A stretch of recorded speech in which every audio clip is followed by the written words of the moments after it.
Kalau dengan kasus hari ini, Bang, Ya. itu si penggugat sudah jelas mengatakan mereka tidak mempersoalkan soal ijazah S1. Nah, Ya. dalam gugatan mereka hari ini, penggugat mempersoalkan masalah ijazah SD, SMP, dan SMA. Kalau soal S1, mungkin Bang Refli, Mas Dhani, dan teman-teman udah baca berita, pihak UGM pun sudah mengklarifikasi hal itu. Persoalan klarifikasi itu kan karena pihak otoritas langsung UGM ya, itu kan hak mereka, Bang, mau membantah, mau macam-macam tuh, karena otoritas resmi langsung UGM yang dipersoalkan hari ini. Nah, yang menarik di sini kan, Bang, soal SD, SMP, dan SMA. Ya. Nah, yang menurut saya kemarin saya berdebat sama Mas Dhani itu, saya bilang, kalau bicara palsu, yang tadi saya bilang, apakah ijazahnya atau nilainya atau dalamnya itu, Bang. Ya. Nah, yang kedua, yang mereka hari ini persoalkan adalah menggugat perbuatan melawan hukum itu terkait Pilpres 2019. Di situ poin penting dari si penggugat itu yang agak menarik itu adalah mempersoalkan Pilpres 2019. Dikatakan Presiden Jokowi pada waktu itu memberikan keterangan Dokumen palsu. Ya. Nah, yang menjadi problem kita hari ini, menjadi pertanyaan besar saya bilang sama Mas Dhani itu, kok yang dipersoalkan hanya sebatas Pilpres 2019? Ya. Sementara yang namanya Jokowi ini udah ikut konsultasi Pilpres 2014. Ya. Artinya di sini saya melihat tidak cermat dan tidak teliti lah dalam konteks yang mereka persoalkan. Kenapa mesti 2019? Pada mentara kontestasi udah dicari 2014. Jadi kalau dalam logika hukum ini kan agak aneh gitu loh, Bang. Artinya kan kenapa itu kan menjadi satu kesatuan dokumen, dan saya pikir dokumen yang 2014 atau 2019 kan pasti tidak ada perbedaan dong secara logika, karena kan itu dokumen itu yang digunakan kembali kan gitu, Bang. Nah, jadi teman-teman si penggugat ini mempersoalkan 2019 itu satu.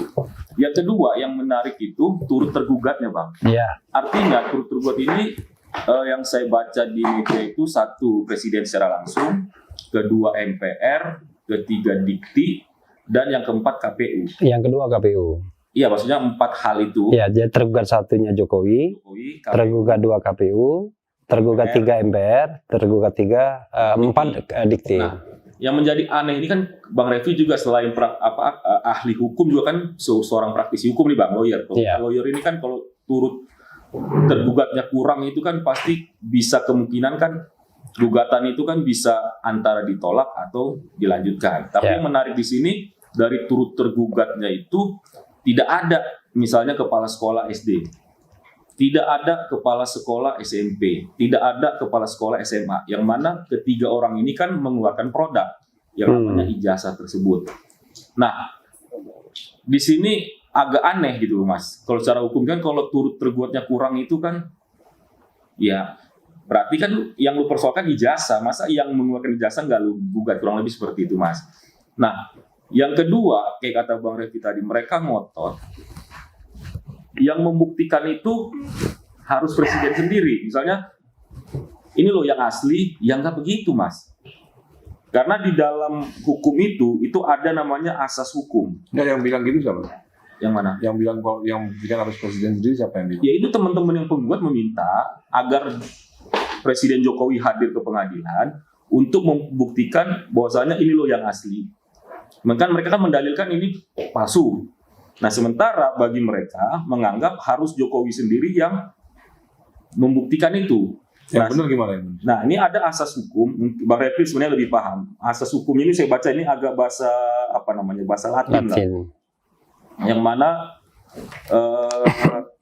kurang lebih itu, Mas, bunyinya itu siapa yang mendalilkan maka dia harus membuktikan. Artinya tidak ada kewajiban si Presiden Jokowi untuk membuktikan. Jadi kayak gini, ini kopi nggak enak, berarti versi yang enak yang mana? Nah, yang mendalilkan itulah yang harus membuktikan. Jadi kalau mereka bilang harus Jokowi sendiri yang hadir dan membuktikan dalil itu salah. Karena asas hukum. Dan hari ini Jokowi, kalau sumpah saya nih ditunjuk sebagai kuasa hukumnya, itu sangat mentah, saya patahkan itu gampang. Tidak harus dan tidak wajib yang namanya Presiden Jokowi membuktikan itu. Bukannya itu yang menentukan hakim. Oh enggak, Enggak. hakim kan cuma menilai, memeriksa dan mengadili. Nah, tapi dalil itu harus dia barengin. Saya kira kan ini palsu. Mereka harus punya yang asli. Nah, yang menjadi pertanyaan, kalau kita bicara perbuatan melawan hukum itu kan harus ada 4 unsur, Mas. Kalau kita bicara di pasal 1365 BW itu, yang pertama kan unsur perbuatan. Perbuatannya itu maksudnya gini. Enggak, sorry gue potong ya. Kita kan sama-sama pernah mengalami kasus hukum, menjalani. Kalau misalnya itu nggak bisa, terus sidang hari ini digelar buat apa? Ya, nanti saya mau menjawab beliau nih, banyak hal yang saya mau garis bawahi ya. Gini Bang, biar clear Iya, dulu, clear. biar nggak penontonnya setia Ahmad Dhani ini ngerti gitu kan. Yang disebut perbuatan melawan hukum itu seperti apa? Jadi kan jangan sampai main gugat tuh seolah-olah yang dibuat salah. Ternyata kita harus luruskan itu, Mas. Artinya tidak selamanya yang dibuat itu yang salah. Yang meluruskan kan bukan lawyer, yang Bukan, meluruskan. artinya pengertian dulu. Artinya 1365 biar kita baca dulu, jadi diskusinya enak. Dibacain. Jadi pasal 1365 BW itu kan jelas, maksudnya tiap perbuatan yang melanggar hukum dan membawa kerugian kepada orang lain, mewajibkan orang yang menimbulkan kerugian itu karena kesalahannya untuk menggantikan kerugian tersebut. Nah, kalau saya baca pasal ini berarti di dalam perbuatan melawan hukum ini ada 4 unsur yang harus dipenuhi. Yang pertama itu yang disebut perbuatan melawan hukum. Pertanyaannya, perbuatan melawan hukum seperti apa yang dilakukan Jokowi pada saat daftar ke KPU? Itu satu. Yang kedua, kesalahan. Artinya dari perbuatan tersebut, kesalahan apa yang timbul dari situ? Dari perbuatan itu kan harusnya kan menimbul kesalahan, Mas. Nah, itu apa kesalahannya? Nah, yang ketiga ada yang disebut dengan kerugian. Nah, kalau kita bicara kerugian, berarti kan secara langsung si penggugat ini kerugian apa yang dialami. Nah, sementara hari ini umumnya di Indonesia kerugian itu kan bersifat material. Artinya kerugian yang bersifat nyata yang dialami langsung oleh penggugat. Yang keempat itu yang disebut dengan hubungan kausal. Kausal itu artinya antara si tergugat, perbuatan melawan tergugat ini dengan si penggugat, kerugiannya itu yang dialami korban itu langsung atau tidak langsung. Jadi kalau bicara perbuatan melawan hukum, 4 unsur ini harus satu rangkaian. Kalau dari 4 unsur ini tidak ada dalam satu rangkaian, maka 1000% hakim akan menolak gugatan tersebut, artinya NO. Nah, coba kita simulasikan dengan kasus hari ini. Dari 4 ini, Bambang Tri, kita bicara kerugian. Secara individu, kerugian apa yang dialami? Yang kedua, hubungan. Hubungan apa Jokowi dengan Bambang Tri? Kalau Jokowi tidak kenal Bambang Tri, atau Bambang Tri tidak ada hubungan dengan Jokowi, berarti selesai dong. Apa yang mau digugat? Hubungan seperti itu. Tidak ada hubungan hukum antar mereka. Mereka mau jawab? Gitu loh. Ini kalau bicara perbuatan melawan hukumnya gitu. Ini banyak sekali yang saya mau tambahin, atau paling tidak ada yang sedikit saya ini kan. Jadi gini, pertama ya mengenai apa yang dia gugat. Yang dia gugat itu jelas ijazah yang tidak benar. Jadi bukan nilainya, bukan isi di dalamnya, tapi produknya, Bang. Produknya. Oke. Jadi itu udah jelas ya. Karena kalau kita lihat bukunya Bambang Tri dan pasti ditaruhkan ke dalam gugatan tuh bahwa ijazah yang digunakan Presiden Jokowi itu adalah bukan ijazah dirinya. Dia menggunakan ijazah orang lain. Ini menurut si penggugat dong. Iya dong, pastilah. Kan yang saya katakan kan ini kan belum ada yang salah dan yang benar. Itu satu. Nah, yang kedua tadi disinggung ya, kenapa dia tidak gugat kuliahnya? Ini ketika saya interview sama Bambang Tri, ada sedikit menurut saya ke cara pandang dia yang menurut saya keliru. Dia menganggap bahwa tidak perlu kuliahnya karena syarat untuk menjadi presiden cukup SMA. Betul. Karena itu bagi dia cukup dia buktikan SMA-nya palsu, selesai lah barang itu. Tapi kalau menurut saya nggak begitu. Bahkan saya mengatakan begini, SD, SMP, SMA-nya asli, tapi yang palsu kuliahnya, itu tetap dia bisa di-impeach. Kenapa? Karena dia melakukan perbuatan tercela. Kan klausul impeachment. Iya. Ini aku agak melihat sesuatu pandangan yang berbeda antara Ali Lubis sarjana hukum dan Bang Refli. Ali Lubis tadi dari tadi itu ngomongin soal KUHP. Bukan Iya. KUHP, Bos. Hah? Perdata. Kuatan melawan hukum. Oh sorry Iya, KUH Perdata. Perdata ya. Iya. Perdata. Nah Bang Refli yang diomongin tata negara. Enggak, belum. Saya belum masuk. saya baru ngomong mengenai konstruksi kasusnya. Oke. Ya, jadi konstruksi kasusnya. Jadi konstruksi kasusnya itu adalah tadi satu, yang digugat adalah ijazah palsu, ya, ijazah orang lain yang digunakan. Kemudian kenapa tidak digugat S1-nya?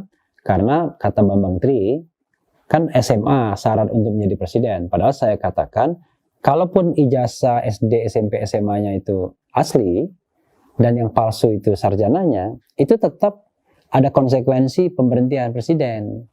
Karena presiden sudah melakukan perbuatan tercela. Atau kalau kita lihat misalnya penggunaan ijazah palsu itu pelanggaran yang ancaman hukumannya misalnya 5 tahun lebih, itu kejahatan berat lainnya. Jadi tetap objek untuk pemberhentian itu ada.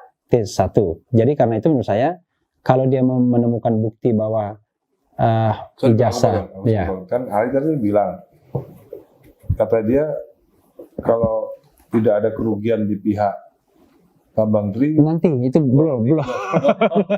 kan saya kan jawab satu-satu kan. Kan dia kan tadi. Nah, jadi tetap ijazah sarjananya. Oke ya. Oke. Karena itu Bukan harusnya nilainya. ya, karena itu menurut saya ijazah sarjananya harus juga digugat juga ya. Oke. Lalu yang ketiga ya, tadi mengatakan kenapa yang digugat itu pihak bukan sekolahnya, ya kan? Pengeluar produk Ya. ijazah, ya. Sebenarnya mereka nggak salah. Jadi sekolah itu nggak salah, karena sekolah itu kan tidak mengeluarkan produk yang palsu. Yang kan sekolah itu mengeluarkan produk buat misalnya si A, si B, si C. Sekolahnya kan mengeluarkan produk yang asli. Iya, lalu Pemalsuannya siapa yang melakukan? ya gitu. Jadi kalau menurut saya ya cukup yang digugat itu ya Presiden Jokowi kalau misalnya pelakunya Karena dia. yang diduga pelaku Tapi pemalsuannya. kan harus ini, Bang. Harus si pengeluar itu kan misalnya memberikan keterangan. Oh enggak, nanti itu pembuktian. Ya. Jadi menurut saya yang perlu digugat itu cukup Presiden Jokowi Yang aja. diduga memalsukan. Ya, Bukan- sebenarnya. Iya benar. Karena kalau KPU misalnya ya, karena kalau KPU digugat ngapain juga KPU, karena proses election sudah selesai. Ya kan? Jadi sebenarnya paling top itu sih cukup satu aja. Oke ya. Itu harusnya situ. Nah, berikutnya tadi kalau kita bicara perbuatan melawan hukumnya jelas ya, memalsukan ijazah kan perbuatan melawan hukum. Kemudian Memalsukan bukan kepala sekolah. bukan dalam konstruksi, Tapi hari ini kan yang menilai palsu atau tidak palsu. Oh, nanti itu Kan ada otoritas yang enggak, itu bukan. Nanti itu proses pembuktian. Nah, lalu kemudian kita bicara hubungan kausalitas. Kalau kita bicara hubungan kausalitas, ini ada berimpit antara tata negara dengan perdata, ya kan? Jadi, walaupun ini kasus perdata, tapi konsekuensinya tata negara. Ya, kalau itu ya betul. Ya, jadi kalau seandainya nanti bisa dibuktikan bahwa ijazah ini palsu, kan begitu, maka konsekuensinya adalah secara moral, ya, harusnya presiden mengundurkan diri. Kalau dia tidak mau mengundurkan diri, maka wajib DPR mengimpeach dia, melakukan pemakzulan. Karena wilayah pengadilan negeri hanya mengatakan palsu dan tidak palsu. Iya. Nggak bisa dia memerintahkan DPR bersidang dan lain sebagainya, atau memerintahkan presiden mengundurkan diri, nggak bisa. Karena kalau permintaannya ke sana, maka gugatan ini akan dinyatakan tidak memenuhi syarat, karena bukan kewenangan pengadilan negeri. Betul. Tapi ini dia udah belajar nih, Egy Sujana CS ini dari gugatan sebelumnya. Jadi dia nggak minta macam-macam, dia cuma minta deklarasi bahwa ini palsu, itu aja. Nah, dengan deklarasi palsu itulah nanti dibawa kemana-mana, dibawa ke politik, ranah hukum tata negaranya, kan jadi ada dimensinya. Nah, kalau dikatakan hubungan kausalitas antara Bambang sama Jokowi, kalau kita separuhnya ranahnya tata negara, itu yang namanya gugatan itu bisa mewakili kepentingan banyak pihak. Jadi tidak harus dia punya kaitan langsung. Sebagai contoh misalnya, kalau kita menggugat presidensial threshold misalnya, itu class action gitu kurang lebih Bang. Iya, Pilih iya, kelompok. Tapi iya. ini kan pribadi individu itu loh jadi Iya, tetapi dia sebenarnya mewakili kepentingan orang banyak, bukan kepentingan pribadi dia, kepentingan orang banyak. Jadi kalau Kepentingan misalnya warga negara lah. iya, kepentingan warga negara, Iya. kepentingan republik ini, sama seperti saya misalnya mengajukan presidensial threshold. Nanti orang tanya, ngapain kamu, nggak ada kaitannya, padahal saya mengajukan permohonan itu mewakili kepentingan orang banyak. Kan secara teoritis tidak mungkin 270 juta rakyat Indonesia menggugat. Karena itu harus ada orang yang mewakilinya. Nah, Bambang Tri itu mewakili kita sesungguhnya. Jadi dia menggugat dalam ranah perdata, tetapi dengan konsekuensi hukum tata negara. Nah, pertanyaannya adalah bagaimana restorasi dari kerugian itu, kan begitu kan? Untuk semacam kerugian yang timbul. Kerugian yang timbul adalah kerugian yang sifatnya bukan material, ya, non material. Kerugian apa? Bisa didalilkan. Misalnya, kalau seandainya kita dipimpin oleh orang yang menggunakan ijazah palsu, ya kan, kerugian itu kan kita bisa dalilkan sebagai warga negara. Ya kita merasa rugi.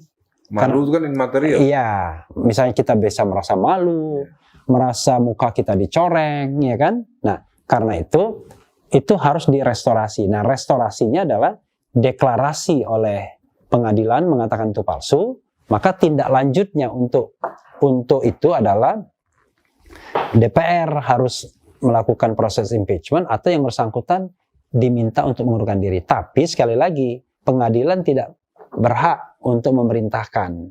Tetapi dengan deklarasi itu nanti akan ada semacam desakan untuk mengundurkan diri, kan begitu. Nah, kira-kira begitu.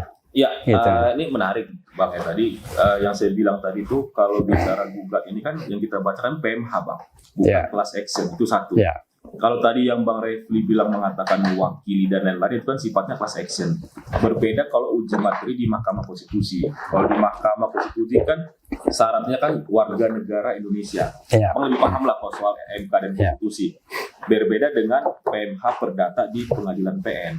Nah, yang uniknya kalau di PN ini kan Bang ada asas namanya actori incumbit probatio, actori onus probandi. Artinya siapa yang mendalilkan dia harus membuktikan. Nah itu bagian itu belum saya jelaskan tadi. Tapi nanti Abang silakan Abang lengkapi. Tapi menjadi persoalan hari ini adalah kayak saya bilang tadi, yang membuktikan palsu atau tidak palsu ini kan harus dibuktikan Bang. Nah siapa yang membuktikan ini? Kalau berdasarkan asas hukum ini, maka yang mendalilkanlah yang membuktikan. Maka si penggugat dalam hal ini katakan Bambang Tri, dia sendiri yang harus membuktikan. Misal gini, dia menggugat ijazah A palsu, maka dia harus membawa yang asli. Majelis, ini yang kami buat palsu, ini loh yang asli. Artinya beban itu bukan berada di Pak Jokowi. Sementara dalil mereka hari ini meminta pengadilan menyatakan itu palsu. Nah, sementara kalau berdasarkan asas hukum ini, kayak Abang bilang tadi, bukan pengadilan yang harus memutuskan palsu atau asli, tapi harus si penggugatlah yang membawa keaslian itu. Nah, yang kedua Bang, jadi misal gini, yang dipersoalkan tadi itu, yang Abang bilang tadi itu hubungan kausalitas dan macam-macam itu kan kalau bicara PMH kan harus dia berdampak sendiri Bang, langsung. PMH itu Bang, nggak bisa kalau kita uji materi di MK kayak Abang bilang tadi, uji materi undang-undang presiden threshold, ketentuan presiden threshold dan lain-lain kan itu mewakili warga negara karena memang ketentuan itu diatur oleh MK sendiri, warga negara bisa uji materi. Tapi kalau PMH kan nggak bisa Bang, harus dia dampak sendiri langsung. Karena kan kita bicara ini kan bicara kerugian material si penggugat, kecuali dia class action. Ada keterwakilan kelas namanya, keterwakilan kelompok, itu beda. Nah, yang kedua, kalau hari ini kita lihat itu, kenapa hanya sekedar 2019? Itu juga belum saya singgung ya. Nah, ini kan menjadi pertanyaan-pertanyaan publik Bang. Kok mereka mempersoalkan 2019?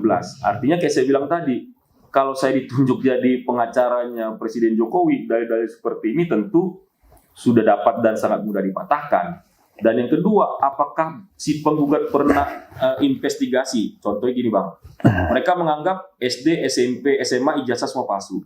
Pernah nggak mereka menelusuri langsung, mendatangi langsung pihak sekolah? Artinya mencari kebenaran dulu. Misalnya yang mereka katakan hari ini palsu, mereka telusuri, oh ternyata aslinya begini. Ternyata yang mereka cross check di KPU ternyata beda. Nah, pernah nggak mereka melakukan ini? Artinya mengecek dulu sebelum mereka dalilkan. Ini gampang saya jawab. Pernah nggak Ali baca buku Jokowi Undercover-nya? Kalau itu saya belum, karena Makanya dia nanya begini. lah ya, artinya Kalau dia baca dia tahu. Kalau Nah, Bambang artinya Tri kalau itu. kita bicara hukum kan bicara fakta dan That's fakta. okay, Nah, okay. Artinya kan kalau bicara asumsi-asumsi, Bukan asumsi. Nanti nanti abang jelasin lah. Iya, Tapi saya maksud jelasin. kan hari ini kalau Iya. saya sih menganggap mereka kan berasumsi. enggak asumsi. Berasumsinya kenapa saya bilang? Artinya ketika mereka mendalilkan itu palsu, apakah sebelumnya mereka pernah menginvestigasi? Oke, nanti Asli. langsung saya jawab ya. Yes. Langsung jawab. Ya. Silakan Bang. Nah, jadi gini, soal yang terkait dengan apa tadi yang pertama tadi yang belum saya jawab? Dalil. Nah, dalil. Siapa yang mendalilkan ya? Jadi gini, kalau gugatan ini cuma datang ke hakim, Pak Hakim, kami mengatakan ya mendapatkan informasi bahwa ini ijazahnya palsu. Maka terhadap permohonan seperti itu nggak usah diproses. Kenapa? Karena siapa yang mendalilkan dia harus membuktikan itu tidak akan tercapai azas itu, kan begitu. Tapi tidak untuk kasus Bambang Tri ini.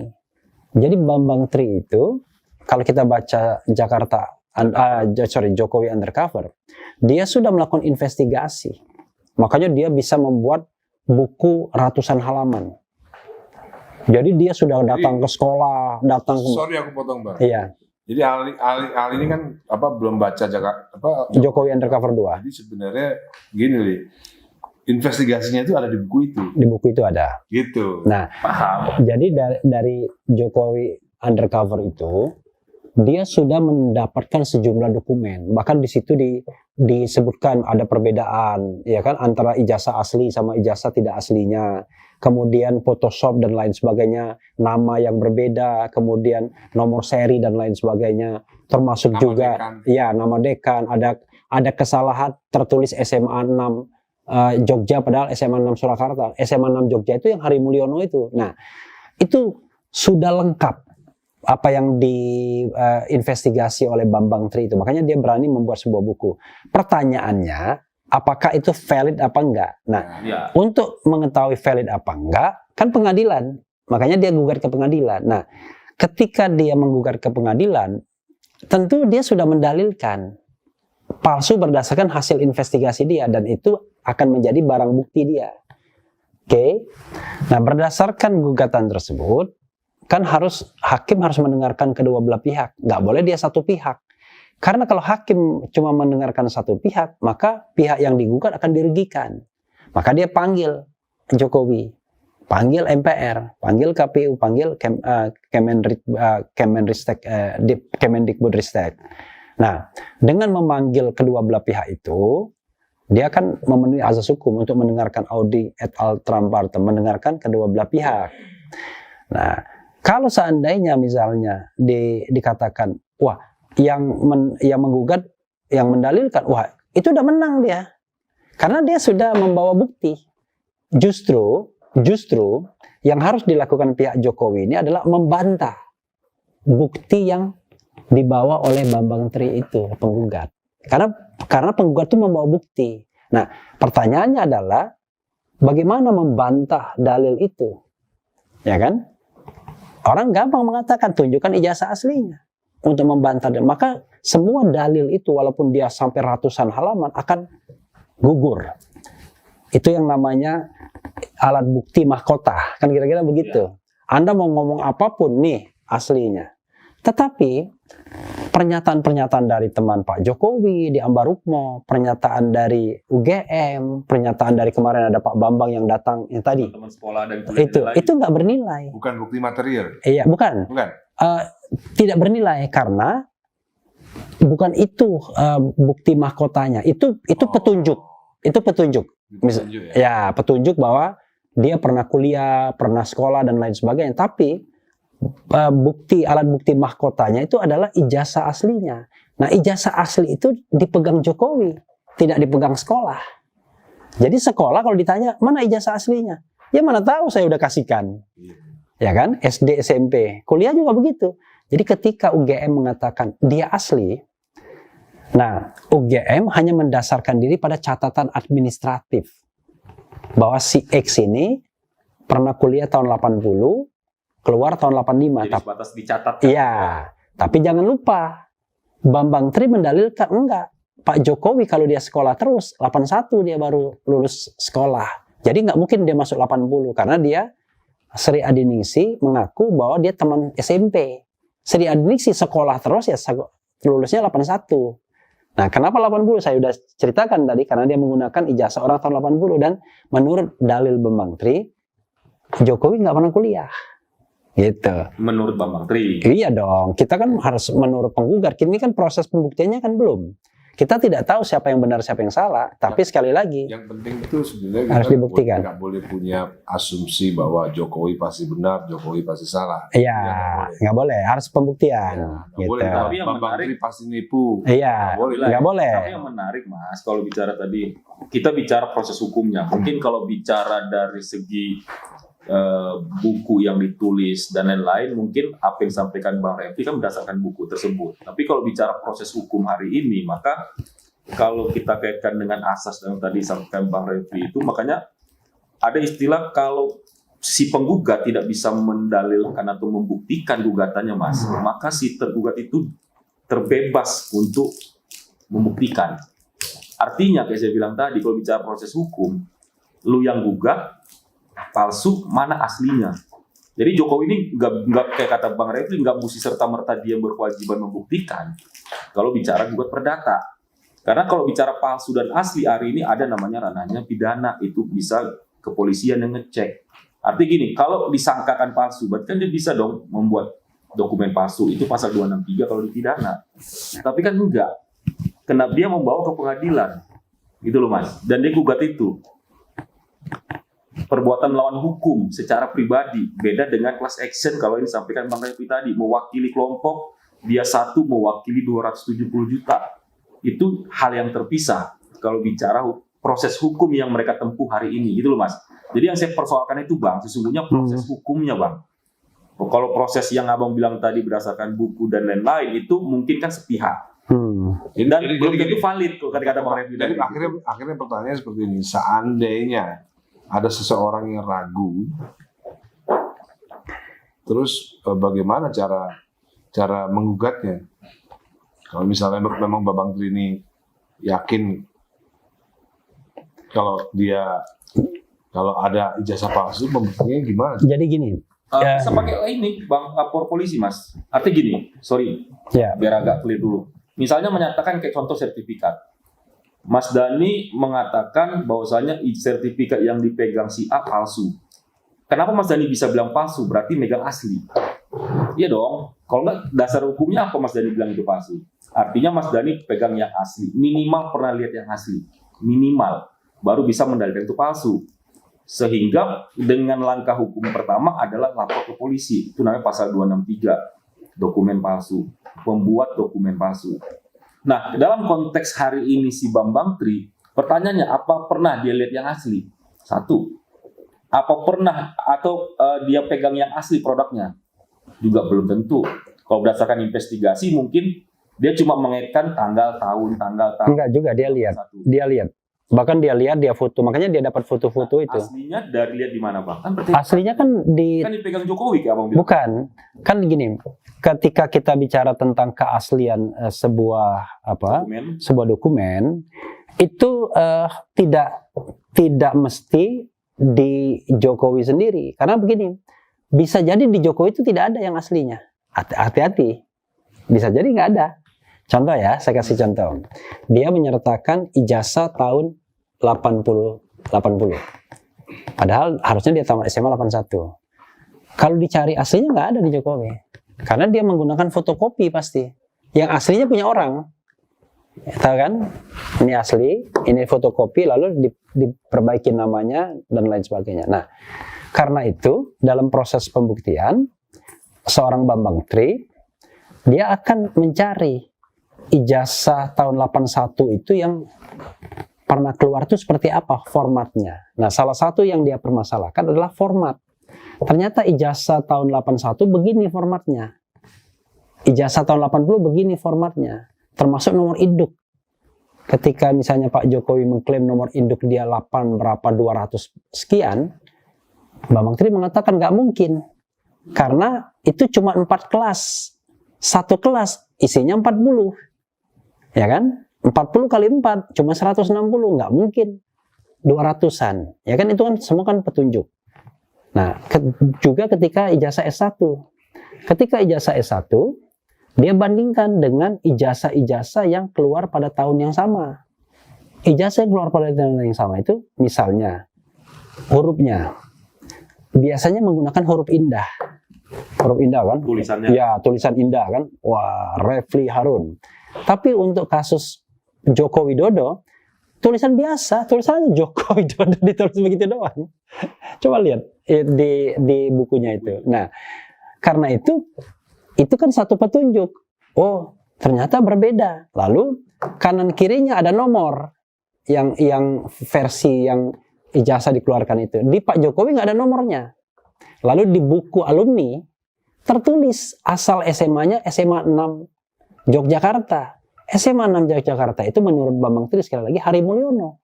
Jadi barangkali dalam versi itu dia membuat lembaran sendiri tapi lupa mengubah semuanya, kira-kira begitu. Nah, jadi sebenarnya banyak bukti yang sudah disampaikan. Maka sekarang pertanyaannya adalah untuk mematahkan bukti itu, Pak Jokowi harus menghadirkan ijazah dia yang asli. Pertanyaannya adalah kalau dia misalnya memang palsu ijazahnya, ini kan kita diskusi ya, maka kan tidak akan pernah ada yang asli itu di dia.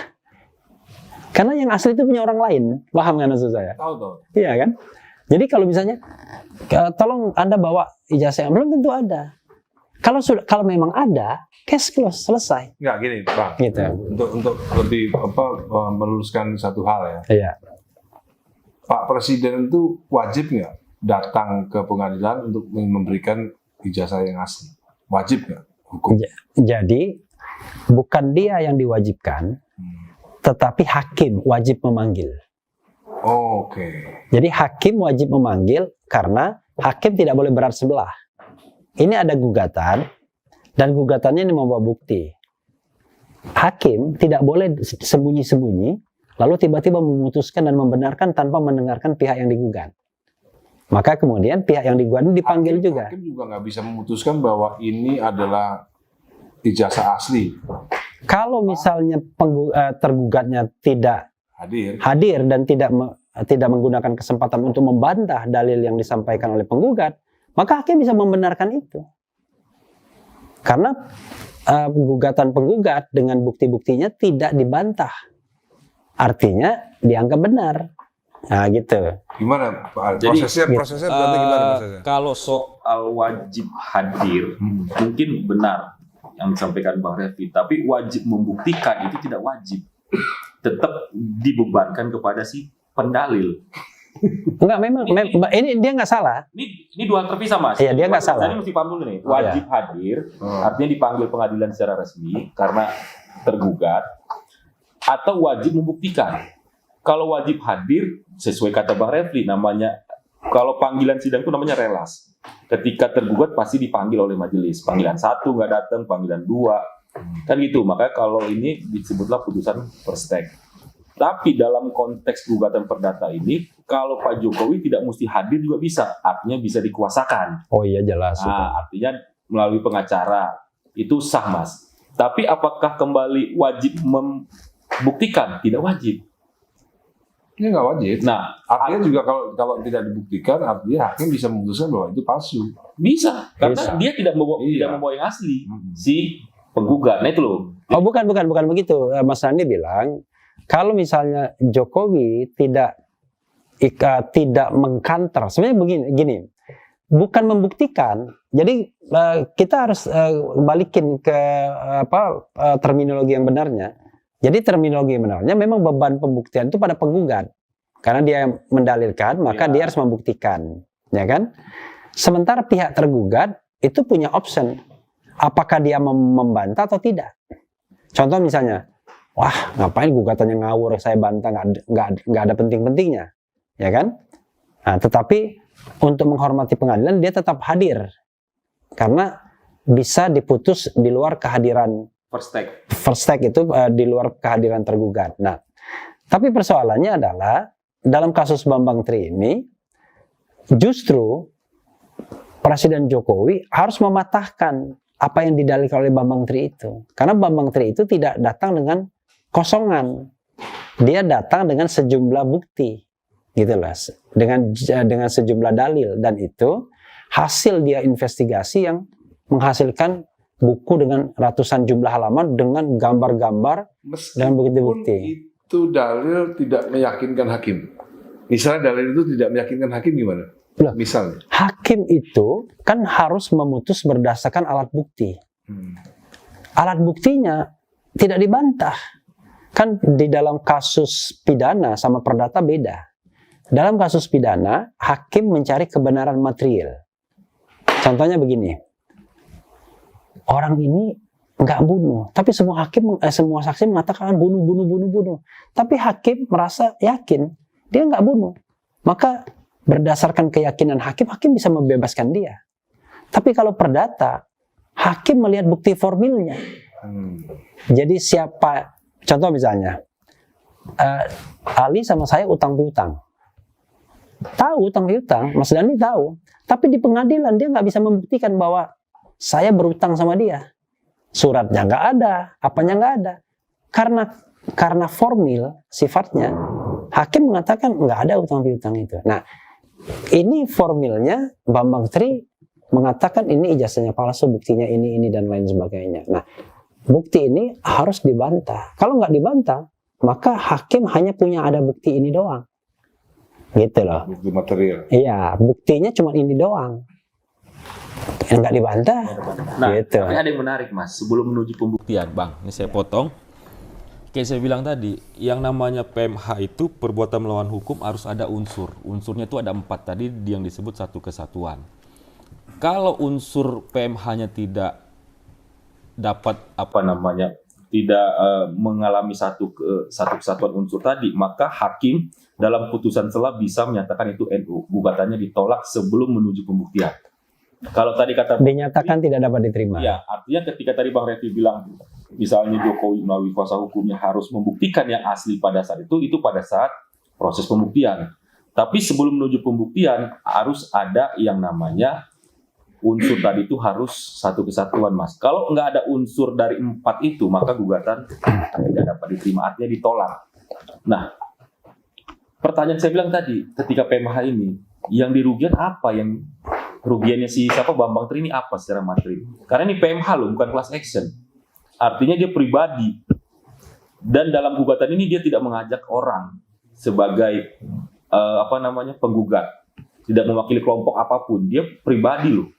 Misalnya mewakili kelompok, katakan masyarakat apa. Kan gitu Bang. Atau mewakili organisasi apa. Itu gugatan class action. Tapi ini enggak. Tapi dia bawa badan sendiri. Tapi sebenarnya gini, saya luruskan dulu juga. Itu semuanya PMH juga, jadi perbuatan melawan hukum juga. Tapi jenis gugatan yang beda. Tapi ya ada gugatan individual, ada gugatan class action, kan gitu. Nah, justru saya berpikir ini kan harus ada dimensi politiknya. Hakim ini hari-hari belakangan ini akan pusing kepalanya. Bagaimana caranya menghindar? Seandainya memang indikasi, mohon maaf ya. Indikasi palsu itu ada. Kenapa? Gila aja kita tiba-tiba hakim mengatakan itu palsu, ya kan? Itu kan kita harus berhitung politiknya. Makanya dalam gugatan sebelumnya Egy Sujana CS kan dinyatakan NU. NU itu bukan ditolak, tidak dapat diterima. Karena dianggap unsur-unsurnya itu tidak terpenuhi. Nah, justru saya mengatakan sekarang hakim ini bukan sedang berpikir membuktikan. Hakim ini berpikir gaya Ali, yaitu gimana caranya menghindar dari memeriksa kasus ini, gitu. Dengan mengatakan ini unsurnya tidak terpenuhi, jadi dalil Ali ini bisa digunakan hakim kalau didengarnya nanti untuk menghindar. Padahal ini gugatan sama PMH semua. Kalau dibilang kerugian ya Bambang tadi rugi. Jadi gini, dalam gugatan class action itu rugi semua orang, walaupun dia tidak menggugat, karena itu didalilkan kan. Dalam gugatan individual ini ya apalagi pasti rugi. Jadi ruginya itu tidak selalu material, non material juga. Ya tadi rasa malu, ya kan, dilecehkan sebagai warga negara, sebagai pemilih, Tapi kan gitu. kebiasaan hari ini kan orang hitungannya material, Bang. No. Karena kalau kita gugatan non material itu kan ada kan. Iya, tapi kan lazimnya bangsa Indonesia ini sampai hari ini gugatan itu kan lebih kepada Iya, tapi kalau boleh dong. boleh dong. disebutkan dalam posita bisa, tapi dalam prakteknya yang diputus hakim itu selalu yang material. Ya, tetapi masalahnya dia kan tidak menggugat ganti rugi. Dia cuma menggugat, Menyatakan asli menyatakan, atau palsu. ya itu nggak apa-apa juga. Jadi justru ketika kalau Bambang Tri mengatakan berdasarkan itu saya minta 1 triliun, wah itu malah dilecehkan orang dia. Jadi suasananya begini Bang, suasananya Iya. kalau saya tangkap nih gini ya. Suasananya saya tangkap gini. Situasi hati masyarakat ini kalau seandainya tadi apa NO NO ya, dinyatakan tidak dapat diterima. apa itu bahasa Belanda? Bahasa Belanda. Iya, itu. Apa? Bahasa Belanda. Niet van Kriek apa onraad ya apa itu? Susah lah pokoknya. NO ya. NO tidak Iya. dapat diteruskan. Ya. Tidak diterima. Artinya Karena- ke proses pembuktian tidak bisa dilanjut. Seandainya Nggak bilang NO itu gampangnya. Kita mau masuk ke rumah Mas Dhani sudah sampai alamat tapi nggak bisa masuk pintu. Itu ditutup gitu. Nah itu kan. aja, nggak bisa masuk rumah itu aja. oh iya. Gitu. Jadi suasana hatinya ini jadi gini. Seandainya apa yang bukan disangkakan, apa yang diprediksi Ali tadi bahwa ini akan menjadi NO, Iya. ya kan? Lalu Bang Refli juga sama, kalau ini didengar oleh hakim ini pasti NO karena hakim akan segan Iya. Ada dimensi politiknya. karena ini dimensi politiknya impact-nya luar biasa Iya. jika ini diteruskan, Iya. ya kan? Kalau seandainya itu terjadi tidak NO beneran, yang berdampak masyarakat. Akhirnya masyarakat berpikir bahwa ini memang Nggak palsu ada. beneran. Nggak ada dampak. Enggak buat masyarakat. Lah ya nggak ada dampak. Nggak. Masyarakat Artinya gugatan opini palsu itu terbantahkan, Mas. enggak dong. Enggak. Enggak begitu. Enggak. Tidak masuk ranah pembuktian. Enggak. Begitu. Jadi gini, Justru enggak begitu. NO itu belum dibuktikan. Mm-mm. Jadi tidak bisa mengatakan bahwa gugatan itu Tidak salah. terbukti. Iya. Tidak begitu. Tapi karena unsurnya tidak terpenuhi, maka hakim menolak untuk memeriksa lebih lanjut. Nah, karena itu terhadap NO ini bisa dilakukan gugatan ulang. Misalnya pejabat yang Ya, misalnya dilakukan gugatan class action. iya. Ya, Gitu. Misal. Pembahasan lain. Ya, Tapi it's dalam okay. konteks hari ini, kayak kata Bang Refli tadi, bahwa peluang NO itu bukan berdasarkan, kalau saya berpribadi Bang, bukan suasana politik, Bos. Hakim itu kan independensinya jelas. Ini pelajaran ini pelajaran pengantar ilmu hukum ini. Dar. Kan beliau dosen. Belum sosiologi hukum dia. Artinya Bang, yang mau saya sampaikan di sini, kalau kita mengatakan semua dikaitkan dengan politik ini kan seni yang tidak mungkin menjadi mungkin, atau sebaliknya, yang tidak mungkin jadi mungkin. Itu kan kalau bicara dimensi sosiologis. Nah, maksud saya gini, kalau seandainya ini NO itu artinya unsur tidak terpenuhi. Titik. ini unsur- Bukan. Kalau NO itu artinya perdebatan ini belum selesai. Jadi spekulasi liar di masyarakat akan terus berkembang. ya. Karena makanya Jadi jangan salahkan masyarakat Iya. jika berpikir bahwa nanti ini karena ijazahnya memang palsu. karena itu menurut Kita nggak saya bisa nyalain masyarakat. Kalau Memang berpikir seperti gini, itu. sebenarnya ini imbauan aja untuk Presiden Jokowi mudah. Kalau memang ijazahnya tidak palsu, maka segera saja ikutin persidangan, bawa yang aslinya, tunjukkan, case close, selesai. Udah 100% tidak akan ada lagi gugatan atau perdebatan di masyarakat. Kalau masih ada yang mempermasalahkan itu hoax. Karena sudah ada ditunjukkan yang aslinya. Nah, sementara ini sepanjang atau sependek yang saya tahu, belum pernah sekalipun Presiden Jokowi itu menunjukkan ijazahnya yang asli itu. Yang asli itu yang bukan fotokopian, no? Menunjukkan kepada siapa nih Bang? Kepada publik, Hakim kepada ya enggak Apalagi kalau suasana dalam saya- konteks ini Ah, kan perdebatannya kan sebelum disampaikan ke pengadilan itu kan sudah menjadi spekulasi publik. Kan harusnya untuk menjawab publik ini tinggal dibawa aja yang aslinya. Ini loh, press conference, ini yang aslinya, bisa dicek. Silakan difoto, ya kan? Nah, yang ada adalah fotokopi, padahal fotokopi itu sendiri kan bisa kita palsukan, ya kan? Fotokopi satu, tipek. Tapi pada saat Kenapa? daftar KPU wajib bawa asli nggak bang untuk verifikasi? Kenapa? Pada saat pendaftaran KPU pasti kan minta verifikasi dong lihat yang asli. Kayak KTP nih, Enggak. itu sepanjang Bang Refli tahu diminta nggak untuk verifikasi? Jadi Anda bayangkan ya, ketika pemilihan presiden ya, terbayang nggak KPU itu mau minta ijazah asli? Jadi karena dia sudah berpikir pasti nggak mungkin palsu kan begitu. Karena itu ijazah yang dilegalisir itu sudah dianggap asli.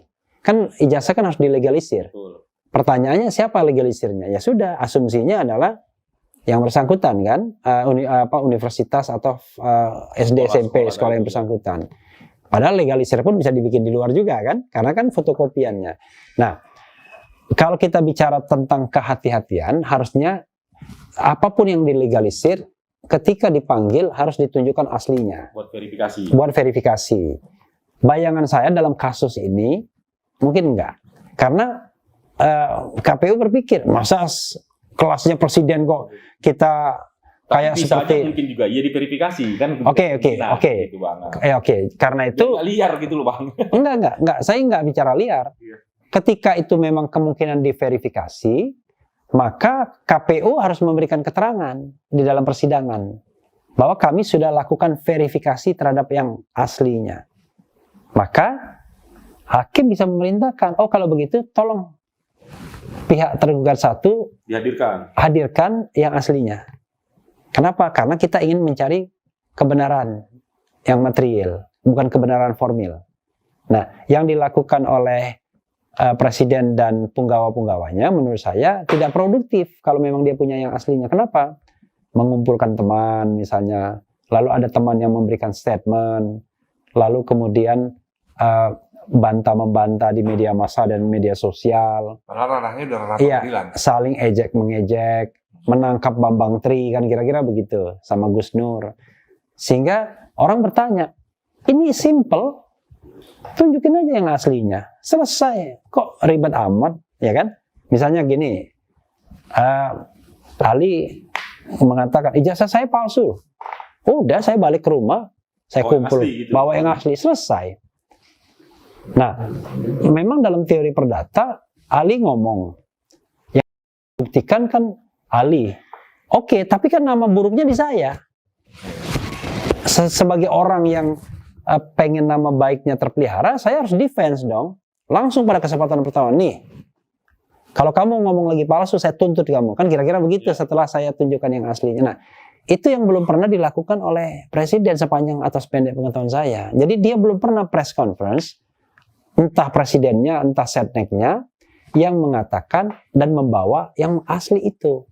UGM kemarin, dia kan cuma mengatakan, dia tidak membawa dokumen apa-apa, karena dia nggak punya. Kan yang aslinya itu harusnya dipegang Jokowi. Tapi kalau pakai, ini mohon maaf ya Bang, Iya. ini saya berbeda dengan Abang. Kalau mau pakai paradigma berpikir Abang bilang tadi, setiap yang diduga harus membuktikan rame-rame, itu kan menjadi kacau negara ini Bang. Artinya, jangankan presiden, kita duga Mas Dhani palsu, Mas Dhani musuh Nggak konferensi pers. bisa. Harus ada Menteri, buktinya. Harus ada buktinya. lah itu tadi, yang Ya, kalau apa Bambang Tri kan udah bikin satu Udah. bukti yang persoalan buku itu kan masih divalidasi Mas, mesti jelas. Dan sampai hari ini kan kata Bang Refli, apakah itu benar atau tidak? Oh iya itu. Sampai hari ini dipertanyakan juga buku. Oh enggak, itu karena dalam proses perdata itu, kalau seandainya tidak ada bukti tandingan, maka bukti itu dianggap benar. Iya Bang, enggak maksud saya tadi Gitu ya. kalau dengan dalil yang Abang bilang tadi harus dengan mengkonferensi pers terus membuktikan lah. Kalau semua masyarakat enggak semua juga Enggak. Cuman Bambang Tri doang. bukan, misalnya contohnya Mas Dhani nih, gue curiga dengan menteri ini palsu misalnya. Mas Dhani dapat yang palsu Enggak mungkin dari seran orang gitu. Karena gue enggak dapat. Ya misalnya. Enggak. Tadi. No. Secara faktual, yang mempermasalahkan ijazah palsu itu kan objeknya kan cuma ijazah palsu doang. Lah iya. Nggak mungkin misalnya, wah dulu Jokowi itu nggak pinter, lalu saya press conference, itu nggak penting. Enggak, Jadi maksudnya ada dalam yang, konteks ijazah, Bang. nah, I know, Kita kan bisa juga. tapi ada hal yang penting, ada hal yang penting, ada hal yang nggak penting. Kalau saya misalnya dikatakan Refli Harun bodoh, biarin aja. Enggak, ini kita Ngapain nggak bicara saya- itunya, Bang. No, I mean, Ijazahnya. I know. Mm-mm. Tapi ketika orang mengatakan Refli Harun ijazahnya palsu, oh nggak bisa saya diamkan. Kenapa? Karena itu berkonsekuensi pada banyak hal. Salah satunya adalah dengan profesi saya, ya kan? Artinya nggak sah dong saya menandatangani apapun dengan nama baik saya, dengan kehormatan keluarga saya. Kalau saya tidak defense untuk hal seperti itu, justru saya merendahkan diri saya sendiri, gitu loh. Tapi kalau orang mengatakan Refli Harun bodoh, bodoh amat, Cuma bisa konteks lain. kan gitu. Iya. Atau Refli Harun itu Terlalu pintar. gitu, apalah gitu ya. Jadi ada hal-hal yang perlu kita buktikan, ada hal yang tidak perlu kita buktikan. Nah, dalam konteks ini saya berpendapat perlu dibuktikan agar spekulasi itu berhenti. Kan gimana caranya membungkam mulut orang bahwa Mas Dhani, ini ijazahnya palsu loh Mas Dhani. Salah satu-satunya cara tunjukkan yang asli, selesai. Nah, Gitu. saya sepakat dengan Bang Refli harus dibuktikan. Tapi membuktikan ini bukan di Pak Jokowi, tapi di penggugat. Artinya harus dibuktikan tapi di penggugat, bukan di tergugat. Gitu loh Mas Dhani. Loh, Paham kan? Loh, bukan begitu. Memang iya beban pembuktian di penggugat, tapi penggugat itu sudah membuktikan. Dia kan membawa alat bukti. Jadi alat bukti itu sudah ditunjukkan kepada hakim. Nah, alat bukti itu harus diuji dengan apa? Diuji dengan alat bukti tandingan. Kalau tidak ada alat bukti tandingannya, maka hakim bisa membenarkan itu. Tapi itu lagi-lagi kalau masuk ke proses pembuktian, Bang. Tapi kalau feeling saya, Oh, itu beda lagi. Itu kita balik lagi. bukan, artinya kan itu betul pembuktian dari. Tapi kalau menurut saya dalam case ini pasti NU. Karena unsur PMH tadi tidak terpenuhi. Jadi ya kalau terpenuhi gimana? Supaya terpenuhi harus class action ya berarti. Ya masa saya mau ngajarin penggugat gimana sih? Loh, enggak, Nah, itu kan artinya begini yang mau saya sampaikan. Kalau saya mengatakan harus class action dan lain, berarti kan saya mengajari mereka. Kan nggak bagus. Ali Lubis bilang kan ini kan nggak akan terpenuhi. Tapi aneh nih ya. Ini kan kita berdiskusi ya. Kalau dalam berdiskusi itu kita nggak apa-apa ngomong secara akademik ya. Jadi gini, saya nih ngomong itu bukan karena saya nggak suka dengan Presiden Jokowi, tapi saya ngomong secara akademik. Hukumnya begini. Ngapain kita misalnya nanti takut omongan kita diinikan? Enggak lah, kita kan ngomong apa adanya. Jadi menurut Gitu. ahli sarjana hukum, ahli sarjana hukum ini tidak akan terbukti karena ini digugat oleh perorangan. Ya harusnya class action. Class action. Berarti Gitu. kalau Pejabat aja nantinya mewakili. pejabat yang menggugat. Nah artinya kalau hakim tidak melakukan yang namanya legal breakthrough, terobosan hukum, masalahnya ini akan berlarut. Jadi nanti ya Bambang Tri dinyatakan tidak dapat diterima NU karena menurut pikiran beliau kan saya udah bilang hakim sedang mencari cara kan bagaimana dia menghindar dari bola panas ini. Kalau dia dalilnya, Faktanya memang bola panas. iya, kalau dalilnya mengatakan bahwa ini tidak memenuhi unsurnya, maka kan berarti kan belum ditolak. Salah satu unsurnya adalah ini bukan gugatan class action, PMH juga ya, PMH individual class action, harus class action. Udah, nanti orang gugat lagi, nggak selesai juga. Padahal substansinya sederhana, Iya. yaitu soal ijazah palsu apa enggak. Jadi kita ribut sama prosedurnya, tapi substansinya yang mudah. Bahkan malam ini pun, kalau istana melakukan press conference, selesai. Nih, bawa yang asli ya, disorot kamera dan lain sebagainya. Proses hukum tetap jalan. Tapi mungkin begitu sudah ada yang asli yang udah kelihatan cetol Proses welo-welo, hukumnya nggak terlalu penting udah. ya nggak penting lagi, cuman paling formalitas doang. Tapi sekarang kita masih bertanya-tanya. The question di dalam publik itu adalah ada nggak sih Presiden Jokowi itu memegang ijazah aslinya? Itu aja. Ada nggak? Gitu. Kalau Itu menurut aja. Ali ya gimana perasaan Ali dalam ini? Ada nggak kira-kira? Kalau bicara perasaan, ya susah Mas. Karena perasaan. Artinya kan ini kan persoalan kan dirasa-rasa, enggak dong? Dirasa-rasa itu kan rasa apakah ada atau tidak kan rasa. Tapi saya berkeyakinan ada, Pak. Ah, Enggak. Kalau bicara keyakinan secara pribadi, saya itu yakin Pak Jokowi punya ijazah asli. Kenapa? Namanya orang sekolah tentu lulus. Enggak juga. Enggak, logikanya Enggak. arti gini, Mas. Ketika udah bicara SD bernaik jenjang dengan SMP kan perlu ijazah, Mas. Nggak mungkin memang dong. lulus. Iya, cuman kan yang dicurigai oleh Iya, dia menggunakan tadi sekuensial karena dia menggunakan ijazah ujungnya itu tamatan Iya, 80. Ini kan versi Maka- Bang Rafi nanya apakah Bukan versi pertanyaan Bang Mas Rafi. Dani nggak? Bukan Sorry. versi Bang Rafi. Pertanyaan Mas Dani, apakah yakin Pak Jokowi punya ijazah aslinya? Saya yakin punya. Ya. Nah, kalau yakin punya, omong sama Pak Jokowi. Pak, udahlah Pak, susah-susah kan Bapak kan ada. Tunjukin aja ke pengadilan. Persoalannya kan itu bukan kuasa hukumnya Pak Jokowi. Pak. Kan itu jadi Ngelamar persoalan. jadi ngelamar. Bukan soal lamar, artinya Gitu. kewenangan Gitu. menyampaikan itu juga tidak ada kan itu, Gitu. Bang. Itu loh intinya, Mas, gitu loh. Enggak, kalau usul- Sampaikan ke publik aja nggak apa-apa. Nggak apa. Nanti kan dibaca, ditonton misalnya nanti. Tapi sekali lagi, betul kata Mas Dani, kita itu tidak sedang menghakimi orang. Kita ini berbicara tentang sebuah proses hukum. Nah, kebetulan ini karena bola panas, seorang presiden yang digugat, dan ini konsekuensinya berat sekali. Karena Apalagi yang menggugat udah masuk polisi lah. Iya, Itu karena jadi- konsekuensinya adalah ya, kalau dia misalnya dikatakan palsu, kan saya udah katakan pemberhentian presiden. Tapi tidak itu saja. Jokowi bisa dicoret sebagai Presiden Republik Indonesia. Karena dianggap dari awal tidak memenuhi syarat. Artinya, mungkin dia tidak wajib mengembalikan semua fasilitas yang diberikan, tapi the next on dia nggak akan memperoleh fasilitas sebagai mantan presiden. Itu konsekuensinya. Bisa. Misalnya, dapat rumah, ya kan? Kalau nggak salah mantan presiden dapat rumah di Menteng tuh. Anaknya juga pulau. Iya. ex anak presiden juga dikawal kan. Iya. Fasilitas itu. Ya pokoknya fasilitasnya. Jadi bisa dihapus. kalau dia mungkin dihapus sebagai presiden karena dianggap tidak memenuhi syarat dari awal, maka konsekuensi ke depannya ya begitu. Nah, pertanyaan ada yang menarik tadi. Kok nggak digugat 2014? 14. Karena kalau dia gugat 2014 itu tambah ribet pembuktiannya. Kenapa? Berarti KPU harus membuktikan dua hal. Pendaftaran 2014 dan pendaftaran 2019. Jadi sebenarnya cukup dibuktikan satu palsunya, maka ini penggugat ini baik.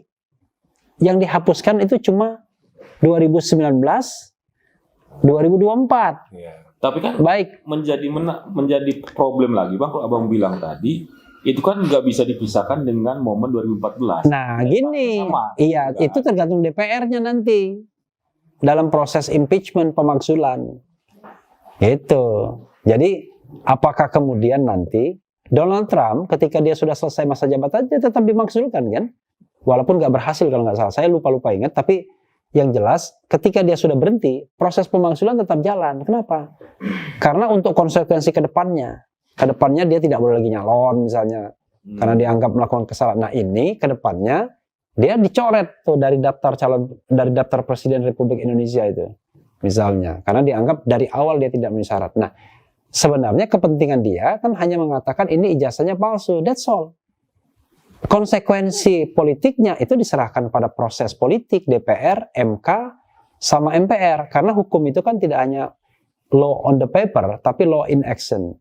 Contohnya begini misalnya, dalam proses pemberhentian presiden kan cuma mengatakan berhenti dan tidak berhenti. Nggak ada yang mengevaluasi apakah dia tercatat sebagai presiden yang lalu apa enggak. Tapi karena ini kasusnya spesifik, maka kita bicara hukum yang berkembang ya dalam aksi, dalam tindakan. Nanti putusan MK bisa aja mengatakan begitu. Dalil Anda terbukti menyatakan bahwa presiden memang melanggar, ya kan? Tidak memenuhi syarat sebagai presiden Republik Indonesia, tidak lagi memenuhi syarat, dan pernyataan tidak memenuhi syarat itu sejak 2014, misalnya begitu. Tapi dibilang, adapun hal-hal yang sudah dilakukan oleh presiden dianggap tetap sah karena sampai putusan ini dibacakan dalam sidang yang terbuka untuk umum. Kan bisa aja dia bikin begitu. Seperti Hendarman Supandji tadi, walaupun dikatakan masa jabatannya berakhir di sini, tidak mundur. ya dampaknya tidak mundur. Karena kalau dampaknya mundur, itu kacau negara kita. semua tidak sah jadinya. Kalau misalnya Mas Dhani pernah mendapatkan penghargaan dari presiden, nggak sah juga. mending kalau yang berbau uang harus dikembalikan, itu nggak sah itu misalnya gitu. Nah, jadi next on aja ke depan, tapi ke belakangnya enggak. Cuma catatan sejarahnya itu dicoret. Dia tidak bisa lagi dicantumkan sebagai Presiden Republik Indonesia. Misalnya begitu. Nah, ini adalah ketatanegaraan. Nanti bagaimana proses selanjutnya berdampak kepada tata negara tadi. Iya, proses selanjutnya memang tergantung dinamika politik. Termasuk begini spekulasinya. Dinyatakan ijazah palsu. Dia nggak mau mundurkan diri. Oke, Presiden DPR tidak mau memakzulkan. Gimana coba? Maka kita akan hidup dalam bara, ya kan? Dinyatakan palsu, tapi nggak mau mengundurkan diri. DPR nggak mau memproses. Maka people power akhirnya kan, dan akhirnya tidak lagi jalur konstitusional, tapi ekstra konstitusional yang dipakai. Nah, kita kan tidak ingin begitu, tidak ingin ini membawa konsekuensi yang besar. Padahal masalahnya simpel, ya kan? Kalau memang ada yang asli, ya tunjukkan yang aslinya. Kalau nggak ada, ya mundur aja, kira-kira begitu. Kan mana kan? Udah mundur, case close juga, selesai. Jadi menurut Ali Lubis Esa, kenapa nih Pak Jokowi kok nggak nunjukin ijazah aslinya? Kenapa? Apa emang sengaja gangguin Bambang Tri atau gimana? Kalau dilihat dari asas hukum tadi, tidak wajib, itu aja. Ya, tapi kan Iya. tapi kan gini. Pertanyaan maksudnya kan kenapa? Kalau misalnya ada orang yang menggugat bahwa ijazah Ahmad Dhani palsu, itu gak ada masalah karena Ahmad Dhani kan bukan pejabat publik. Ini kan presiden kan pejabat publik. Lah iya, itu paham. Itu Tapi jadi- persoalannya tidak wajib, Mas. Enggak, ini bukan masalah hukumnya, ini masalah dampak sosial sebagai pejabat publik gitu. Sebagai pejabat publik, ini kita kalau bicara secara hukum, presiden tidak wajib Ya, ya secara hukum, tapi kok secara sosial ya wajib lah sebagai pejabat publik, ya harus dipercaya oleh warga negaranya. Ya, kalau itu kita kalau saya ya. sih kita nunggu waktu ya kalau bicara kata Maksudnya gini, kenapa kok nggak langsung aja sih kenapa harus membuat polemik gitu? Kenapa nggak harus aja tunjukin yang asli gitu loh? Lah ini mah tidak polemik, Mas. Ini kan udah masuk ranah pengadilan, itu tidak ada polemik. Nggak sebelum masuk ranah pengadilan. Ya cuman Bambang Tri yang persoalkan. Ya cuman dia berpolemik. Masyarakat tidak berpolemik. Kan berdasarkan buku Jokowi Undercover. Tapi gini, kalau Ali Bambang Tri yang berpolemik. enggak juga, kalau Ali lihat, saya kan podcast setiap hari itu soal ijazah palsu ini. Kalau lihat masyarakat luar biasa mereka. Bahkan sebenarnya sudah mulai kasar banget, sudah menganggap bahwa apa yang dikatakan Bambang Tri itu benar. Coba lihat, saya bisa buktikan tuh kalau misalnya saya nge-YouTube soal ijazah palsu, kan ada langsung komen tuh. Wah, itu komen-komennya itu udah luar biasa. Harus channel, Bang ya. Oh iya. Harus channel, Mas. Di sini juga sama. Iya, sama. Jadi sama semua. Jadi nggak juga. Tapi kalau dalam diskusi ini, Bang, saya menekankan titik berat itu kepada prosedur hukumnya, Bang. Ya, dia formal sih, formal. Iya, artinya sudut pandang saya kan praktisi hukum, Mas Dhani. Artinya melihat dari sudut pandang proses gugatan itu gitu loh. Kalau tadi Bang Refli menceritakan panjang lebar segala macam, mungkin dari sisi lain. Tadi Bang Refli udah cerita soal dampak kita terhadap tata negara, seandainya itu dan lain-lain itu. Tapi kalau saya pribadi melihat dari sisi hukum atau dari sisi proses untuk penggugat itu loh, gitu loh, Mas. Jadi Iya. di luar konteks itu, Iya.